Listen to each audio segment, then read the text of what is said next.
What if nothing really mattered? No grand purpose, no cosmic plan, no ultimate meaning. For many, this thought is terrifying, a dark abyss of hopelessness. But for others, it's a revelation, a doorway to ultimate freedom. Welcome to the fascinating world of nihilism, a philosophy that stares into the void and dares to ask, so what? Nihilism isn't just a buzzword or a gloomy philosophy for edgy teens. It's a perspective that has shaped human thought, art, and culture in profound ways. Today, we'll unravel the origins of nihilism, explore how it has been misunderstood, and discover how this often misjudged philosophy might just help you find meaning, even when it tells you there is none. Let's dive in and find the bright side of the void. Nihilism may seem like a modern idea, but its roots stretch deep into history. Before it became a philosophy, it was a feeling, a sense of disillusionment with the promises of religion, politics, and progress. The term nihilism gained prominence in 19th century Europe during a time of rapid change. People were questioning old systems, tearing down the idols of tradition, and grappling with the collapse of certainty. The German philosopher Friedrich Nietzsche famously declared, "God is dead." He wasn't being edgy for the sake of it. He was diagnosing a cultural crisis. The old moral frameworks, built on religious faith, were crumbling. Without them, humanity faced a void, a world where values had to be reinvented from scratch. To Nietzsche, nihilism wasn't just a problem. It was an opportunity.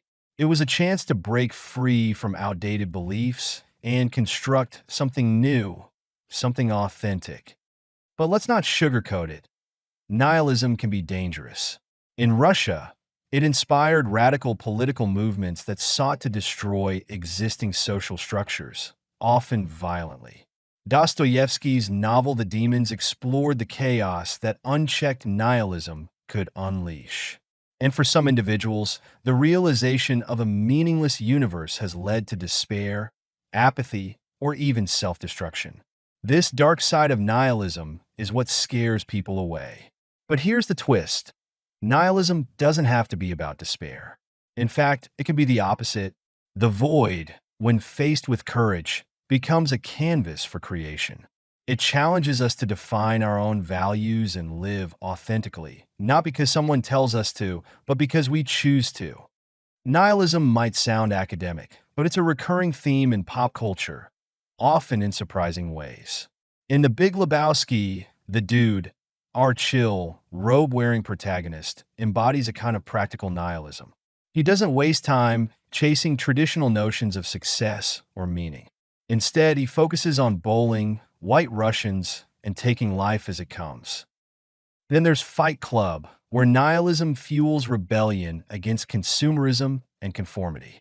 Tyler Durden's anarchic philosophy is flawed, but it speaks to a hunger for something real in a world of illusions. And of course, Rick and Morty. The show takes the insignificance of the universe and turns it into comedic gold. Morty's occasional existential crises remind us that even in the face of infinite meaninglessness, we can still care about the small things, like family, friends, or in their case, a particularly delicious Szechuan sauce. There's more than one kind of nihilism. Existential nihilism is the big picture stuff, the idea that life itself has no inherent meaning or purpose. It's the philosophical equivalent of asking, what's the point of all this? Practical nihilism, on the other hand, is about how we live our lives in the face of this realization.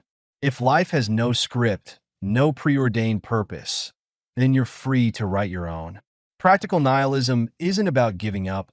It's about letting go of society's expectations and focusing on what truly matters to you. It's about creating your own story in a universe that doesn't hand you one. And honestly, isn't that kind of freedom exhilarating? Here's a little-known secret.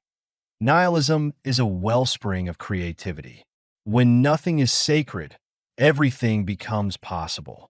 Artists like Franz Kafka, who famously wrote about alienation and absurdity, drew inspiration from nihilistic ideas. Punk rock, with its tear-it-all-down ethos, is practically nihilism with a guitar riff. Creativity thrives in the absence of rigid rules. When there's no divine blueprint, you get to be the architect. You can paint, write, sing, or build anything you want. Nihilism doesn't destroy meaning. It dares you to create your own. Not everyone's on board with nihilism. Critics argue that it's a slippery slope to apathy and moral chaos. If nothing matters, why bother? Why work hard, love deeply, or even get out of bed? But here's the thing. Nihilism isn't about laziness or despair. It's about honesty. It's about stripping away illusions and asking, what do I really care about? The absence of inherent meaning isn't a death sentence. It's an invitation to live deliberately. Instead of following someone else's rules, you make your own. And isn't that what true freedom looks like? So, what's the bright side of nihilism? It's the realization that you're not bound by anyone else's definitions of success, morality, or happiness. Life is meaningless, but that's what makes it exciting. It's a blank canvas, a choose-your-own-adventure book, a playground for creativity and authenticity. Nihilism doesn't have to be the end of hope. It can be the beginning of a new kind of hope, a hope rooted not in cosmic plans, but in your own choices and passions. The void isn't empty, it's full of potential. And that's the paradox of nihilism. In the absence of meaning, we find the ultimate freedom to create it. So, what will you create in the face of the void? Remember, the absence of meaning isn't the end, it's your beginning. Nihilism may strip away illusions, but it hands you the brush to paint your own canvas. Thank you for exploring this journey into the bright side of nihilism with me. If you found this perspective thought-provoking, don't forget to give this video a thumbs up and share it with someone who's ready to challenge the status quo. Subscribe for more dives into the depths of philosophy, and leave a comment below. What meaning would you create in a universe without one? Let's keep the conversation going. Until next time, stay curious, stay inspired, and keep questioning.